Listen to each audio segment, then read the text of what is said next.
Coup de projecteur maintenant sur une méthode de soins absolument stupéfiante.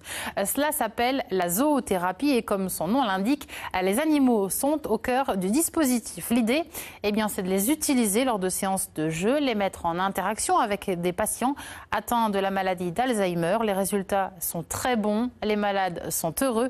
Illustration dans un établissement d'hébergement pour personnes âgées et dépendantes, un EHPAD. C'est à Pignan avec Christophe Montaille et Franck de Tranchant. Ça va? Ouais. Aujourd'hui, Caroline Carrère prépare ses collègues de travail. On met ça. Yellowstone et Perla les oiseaux, Dolly le lapin, Yoshi la tortue et Guapa le chien sont des assistants médicaux, des médiateurs sociaux. Cet après-midi, ils interviennent dans un EHPAD auprès de ces personnes atteintes de troubles cognitifs évolués de type Alzheimer ou apparentés. Vous pouvez lui faire un petit bisou si vous voulez.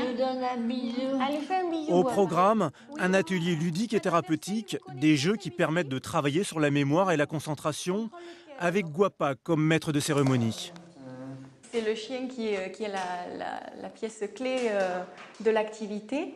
Et c'est grâce à lui que tout se passe. Il faut vraiment travailler en interaction avec l'animal pour pouvoir avoir de tels résultats. Si j'étais moi là toute seule, on n'aurait pas un aussi beau résultat. Le résultat, rechercher la communication, la concentration et susciter de l'émotion avec une notion de plaisir très importante. 3 fois par semaine, Caroline Carrère, Guapa et les autres interviennent auprès de ces malades. Ces moments de convivialité sont un véritable complément thérapeutique pour chaque patient. Au bout de 2 ans de traitement, le bilan est très positif. Au niveau du comportement, essentiellement, plus d'apaisement, plus d'empathie. Au niveau de la réminiscence aussi, un peu plus de stimulation au niveau de la parole et de la communication.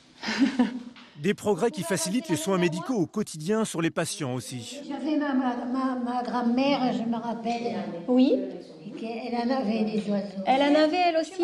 Se souvenir, un acte très important pour ces malades qui souffrent d'une absence de mémoire immédiate, de troubles du langage et de troubles de l'attention. L'utilisation de cette thérapie non médicamenteuse est donc importante pour cette psychologue. Madame Versailles, je vous donne ça. Ça lui donne de l'affection.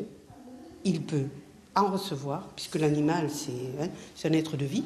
Ces personnes ne sont pas dans la capacité à initier la communication. Et à travers l'animal, ils se regardent, ils parlent, voilà. Donc sur le plan social, c'est un lien social extrêmement important. Tu restes avec... Il vous fait pas mal. Communiquer à nouveau et reprendre confiance en soi aussi. 60% des résidents de cet EHPAD sont maintenant traités avec la zoothérapie. Elle est belle, hein?